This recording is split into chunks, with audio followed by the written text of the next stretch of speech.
welcome to my channel. It's the Canadian Fire Gal, and thank you so much for joining me today. I wanted to speak a little bit about the whole COVID-19 and how it's impacted me personally, and also how you can go through your finances and maybe help yourself in getting more out of less. Number one, protect yourself, your neighbors, and your community. That means staying home. This is very simple in terms of the idea of it, but in practice it can be very difficult to stay at home. This is so important for keeping the spread minimal and us flattening the curve. Once we do that, we can remain or start to open up businesses and go back to the new norm. I really suggest that if you don't need to leave your house to get essentials or to perform your job, then you should be at home. On the other side of that, I do recommend that while you are at home, that you do take time to get outside, maintain social distancing while you are, go for a walk, make sure that you are giving people lots of space, crossing the street if you need to. But it is so important for our mental health to get outside, walk around, get some exercise. So stay home, keep your distance, and be safe. Number two, review your finances. If you haven't done this already, I highly recommend it. If you're already laid off, this is probably something you've already looked at. You have more going out than coming in, that is a big issue, and that is something you should work on normally, but especially during a pandemic when your job maybe isn't as secure as it normally would be. So I highly recommend that you look into your finances, make sure that you're on track to saving more so than going into debt. Get yourself an emergency fund. If you are in debt and you don't have any cash if an emergency happens, even though you still have debt, I highly recommend that you put a little bit of money aside. In case an emergency happens, then you don't have to go further into debt. This is a very debated topic in the financial community, whether or not you pay debt first or you stock up on an emergency fund. During this very strange time, I really think that you should be putting some cash aside just in case something happens, if you lose your job and you need some funds to get through before your EI or Canada Emergency Response Benefit payments come in. I have a company match on a DCPP through my employer, and I do max that match because it's only about $100 and so a paycheck. Right now I am on a reduced work week, so my paychecks are smaller, but they're still enough for me to save a good portion of those paychecks. I don't plan on reducing my retirement savings until I potentially get laid off or lose my job, which I really hope I don't, but it's very possible in this time. So if you are currently saving for retirement and you can afford it, great. Number three, reduce your expenses. I highly recommend this even if you still have a full-time job and you are still making as much as you were before. I think that everybody should constantly be looking at what money is coming in, what is going out, and how you can reduce your expenses. Not to say that there isn't a baseline level that you should get to and eat lentils and beans all the time. I don't think that that is sustainable whatsoever. I think that you should look at what you're spending. If what you're spending on is bringing you joy, especially during this time when we're all at home, then great. If you can afford it, even better. So look at your expenses and then reduce where you can, and think about where your money is going, especially if you are currently saving for anything, a house, a car, anything like that. Maybe put a little bit of that cash aside for an emergency if you weren't already. Number four, support local when you can. Personally, I like to support local breweries, so I love craft beer, especially in Alberta. I have been ordering online from a few different breweries that will deliver for free right to your door. Craft beer is a little bit more expensive, but these are local businesses with local people, and it's just a joy for me to support that when I can, if I can afford it. The same goes with your local restaurants that you love. There are a few restaurants in my area that are just absolutely wonderful, and when I can, will support your local businesses, and if you can't afford it right now, then that's okay. But plan to in the future when hopefully things go back to normal and these companies are still in business. If you don't want to order food or beer right away, there is a great option to buy a gift card for that local business so that when they reopen, you can go in and use that gift card for something you want at that time. Number 5, plan for the future. Don't forget that this is not going to be a forever type of situation. I definitely agree that this is going to change the way we do business forever. I think things will be very different once this is done, and hopefully that is in a shorter period of time than longer. But in saying that, don't forget, you need to be planning for your future, and that is not only based on monetary things like saving for retirement and having an emergency fund and saving for a house and all of the things that we do on a normal basis. Planning for the future means maybe you're switching careers after this. Maybe there seems to be some industries that are more stable than others, and maybe it's time for you to reassess kind of where you're going in your life and what you want to accomplish. I think a pandemic like this gives you a great opportunity to reflect on the things that you've accomplished so far and what you want to do in the future. If you're lucky enough to have the income that allows you to explore other options, this is a fantastic time to review what you want out of life, and it gives you some time to really act on it. Those are my top 5 tips to get through the COVID-19 pandemic in a more sustainable way.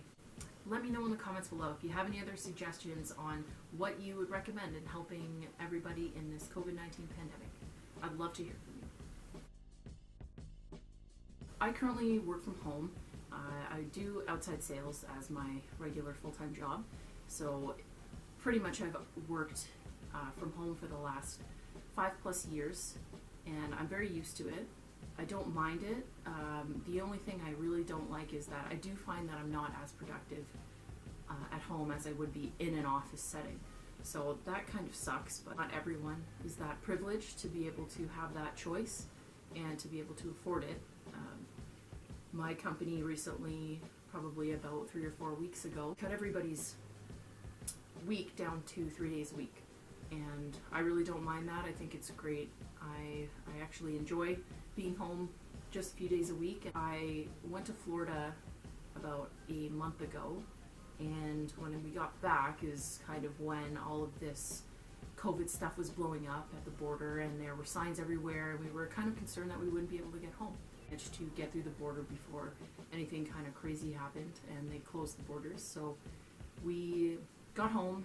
About a week later, I ended up getting sick. I tested for COVID, and it took a month for me to get the result, but I did get the result yesterday, and it was negative, so that's great.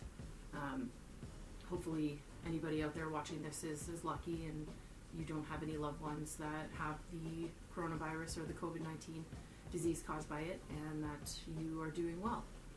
In my financial journey, I was always kind of opposed to having an emergency fund. I always thought that my job was so secure because the industry is very secure. I work in like the security type industry, and I've never been afraid to lose my job before all of this happened. So I was kind of pushy almost to the point that I only used credit cards as my emergency fund, and looking back at that, I don't think that was really the best idea, even though it seemed like my job was super secure, and I still think it is. With all this COVID stuff, the chances of me getting laid off are quite a bit higher than normal. So I started putting away some cash, and I now have an emergency fund of about $5,000, which would cover my expenses for about 3 months. It's not a lot. I know a lot of people recommend having 6 months or more, especially in a time like this. A lot of people are recommending that you save about a year's worth of expenses. Not that I disagree with that. I just think for myself, having 3 months is like enough of a cushion that I'm comfortable with still investing my money, saving for retirement, and doing everything like I normally would be, and having that little bit of buffer just in case something happens is huge. It's a huge relief. I know if I did get laid off, I would be applying for EI. I have no problem working anywhere. I've done many retail jobs in the last 5 years as supplemental on the side jobs, side gigs on the just to supplement my income and add a bit of cash. So I have no problem working retail or cleaning whatever, driving, delivery driving. I've done that before. I just love to work, and I don't really think that I would be totally out of work for very long. I know if I did get if I did get laid off, I would either be applying to grocery stores or applying to like Uber Eats or food delivery service, maybe a brewery delivery service that's local, because I love beer, I love local businesses. I'd love to help them out and spread's not the right word. I'd love to help them out and just get their product out there, and I know that delivery drivers are kind of in short numbers right now, so just getting into a job like that I think I would really enjoy. So that's one of the main reasons why I have a smaller emergency fund, but that's going from having nothing at all before, so that's not too bad. It's pretty good, I think. If you have a much bigger emergency fund than I do, I'd love to hear in the comments below what your reasons are for doing that. If you feel like it's a lot more safe, or maybe you're in a more volatile industry, I'd love to hear from you, so let me know. Oh, I looked on the Google Map COVID tracker and I see that the US is at about 855,000 cases and growing, and they're already talking about opening up their economy and their businesses, which I think is absolutely insane. I think Canada's doing a great job keeping everything on lockdown. You can still do lots of things. You can still connect with family and friends online I've been using Microsoft Teams a lot with work, and obviously with friends and family. Just connecting and doing it face to face is a little bit more interactive, I find, than just doing it on the phone. I'm not really a phone person. I like to text and email, and so this is kind of like a dream come true for me. I love being at home and just totally isolating, and I am more so an introvert than an extrovert, but yeah, it's strange. I know that COVID-19 is affecting people a lot differently. Obviously people that are more well off or more privileged are having not a bad time during this. For the people that rely on a minimum wage income to survive and have a family to feed, this is not a fun time for them, I'm sure. So just keep that in mind when you're going to the grocery store or ordering food or doing something that you have to do. Just keep in mind that those people are probably there because they have no other choice, and they are the ones supporting our economy right now, and they're supporting you having a good time at home, being able to eat and do whatever. So just keep that in mind, that you're very polite, and if somebody is talking shit to a worker at this time, to call them out, because that is not cool. So don't forget to let me know in the comments below if there are any topics that you would like me to cover, and I would be happy to research and put something together for you guys. Thank you so much for joining me. Bye-bye.